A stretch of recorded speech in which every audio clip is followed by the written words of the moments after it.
David, can we just We have a pause question from Jonathan, there? yes. Could we just pause there, David, because we've heard a number of passionately made statements and also arguments as well. The reaction of the people to Hong Kong, to what Sir Geoffrey has had to say. But it is not just a matter for the Hong Kong and the British government. It's a question also for the British people as well. Do we accept the government's view, or are we impressed by the case from Hong Kong? The audience we've invited here is a cross-section of the British population, selected for us by the opinion pollsters Mori. Ladies and gentlemen, I'd like to hear some of your reactions to what you've heard. And I'm going to go to you more or less at random. So what is your view? Well, I don't think they should come here. I beg your pardon? I don't think they should be allowed here. Why do you say that after what you've heard? Because how can we house them? Where are they going to live? How do we house them? Where do they live? So your view? I've asked quite a few people today when I knew I was coming on this program. And one was a man from Hong Kong, a Mr. Chang. And I said to him, do you think it's right for 3.5 million people to come into this country? And he straight away said no. The reason he said no, not because he doesn't like his own countrymen.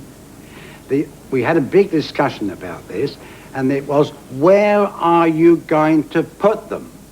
I worked out that 3.5 million beds, 6 feet long and 6 foot the other way, so you've got a space to get out, will occupy 4 square miles. Thank you, sir. I'll go up to the back there, if I could. Gentleman in the back row, about 5 in. Yes, yes, my initial view was that we should honour it's a British passport.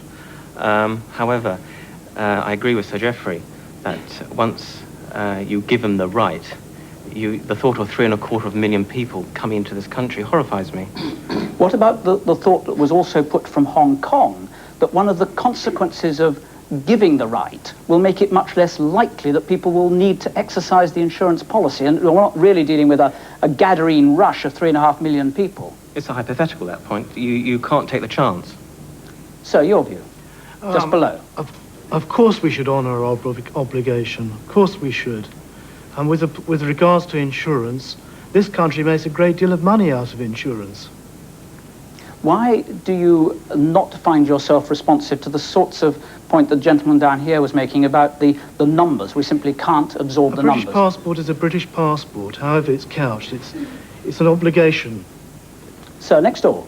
Yes, I would agree with the man next door to me. I think that the time is, we have enough time to plan for it to happen. It's 5 years away, or whatever it is, more than that. We need to get things moving now. It becomes a European issue as well, because those people, if they have the right to come here, have the right to go within the EEC as well.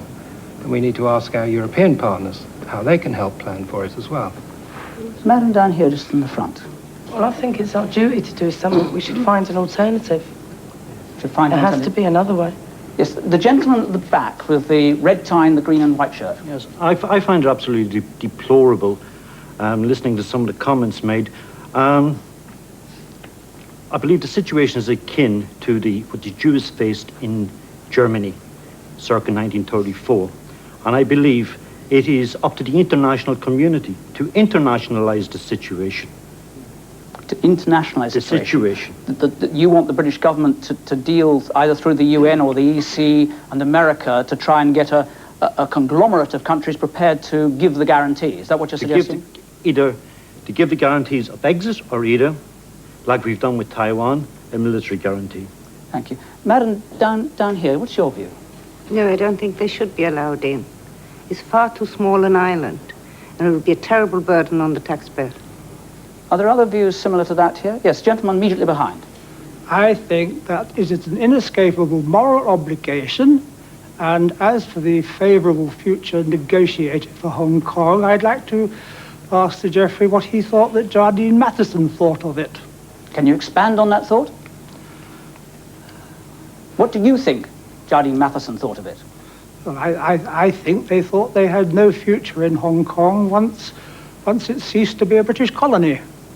Now, the question was raised by Sir Geoffrey about flexibility, about extending somewhat the constraints of the Nationality Act in order to increase the numbers that would come in, although by his own account only by a small proportion. Any views on that particular thing? Sir, down here. I wouldn't let any of them come in. If they got the money, they stay where they are. Because to bring all that lot over it, it's going to cost millions of pounds. What about food, schools, housing? Nobody's thought of that. Where are they going to live?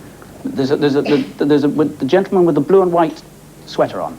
I'm sorry, I believe we have a moral obligation. I don't see that we can afford to take Sir Geoffrey's view, which to some extent he's a prisoner of his own extreme right-wing immigration policies. We have a duty to honour the Hong Kong citizens. I don't think it's going to cause too much problem. Last year, only 800 came to Britain, 11,000 went to Canada. I think this nation can cope with it. I think the problems are being exaggerated. Thank you. The lady at the back with the blonde hair and red dress. I think it's not so much a matter of honour as a matter of practicality. And it doesn't seem to be very practical, but I rather agree with the gentleman next to me that there could be an international assessment of the situation and maybe an international solution. But that might... Because they want more a right of exit, I would have thought, than a right of entry. What about if there isn't that option? Do you believe then that that isn't some kind of cop-out? If the international community says, sorry, your problem, Sir Geoffrey. Importing misery is not a solution, and I think that there would be big problems having so many people immigrate. Gentleman down here at the front. Yes. I'd love to, invite them people over here because we know what's going on over there, like people being killed. But has anybody stopped to think of the amount of people who are homeless in this country now? And you're trying to bring in more people who's going to make it a lot worse than what it is now. What would your reaction to the point that was made repeatedly there, that if the debt, if you like, as they would see it, is not honoured, then down the road we could be witnessing on our television screens, as we've been witnessing, similar things happening, but to those people who at the moment have the right to that British passport? I mean, personally myself, I would love to see us hand over to the UN. So it would be everybody could take some of them and help them out, because I don't think there's too many of them to come into this country and we're not going to be able to help anyone, and it's not up to us to choose the ones who come into this country. Is there anyone else who wants to add something to what's been said here? Yes, the lady second, no, not sir, the lady who's got red lipstick on, second row down. Madam. I mean, I think it's fine for the British to say hurrah, hurrah, rule Britannia and go marching off across the world and having battles and gaining countries. They do have an obligation to people who have lived under the British rule, so to speak. They look to England as the mother country. And I think it's quite easy for England to say that we can't cope with the racial problems already, but it's the people within England who have to accept other people who they have taken under their wing in the past. Gentleman just behind you on the left. As I see it, with this very difficult situation in China, I think my advice to the Hong Kong people would be run like this. I think they'd be very much better off to stay put, because I think China is actually under dictatorship at the moment, you know. And I would say to the Hong Kong people that stay put until China stabilizes a democratic government. Got the point, sir. I've got the point, sir, and I think you clearly expressed it, and I'm going to ask you to pause there because I want to now move to ask you all, as you do represent the British public, so far as the pollsters are concerned, just to get us some idea of where you stand. We've heard a mixture of views from you. Could I ask those who believe that the British government should give right of entry, right of abode in this country to those citizens of Hong Kong, those passport holders, to raise their hands for me? And now, those who believe that that right should not be given to those citizens. And I would like to see, are there any don't knows among those?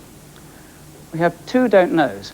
My clear assessment of that, perhaps rather surprisingly, is that a clear majority of you believe that the people of Hong Kong should be allowed to come here. And I just briefly want to go back to